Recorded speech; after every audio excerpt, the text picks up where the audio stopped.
إذا انشقت السماء فكانت وردة كالدهان فبأي آلاء ربكما تكذبان فيومئذ لا يسأل عن ذنبه إنس ولا جان فبأي آلاء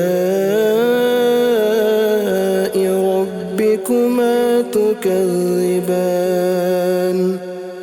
يعرف المجرمون بسيماهم فيؤخذ بالنواصي والأقدام فبأي آلاء ربكما تكذبان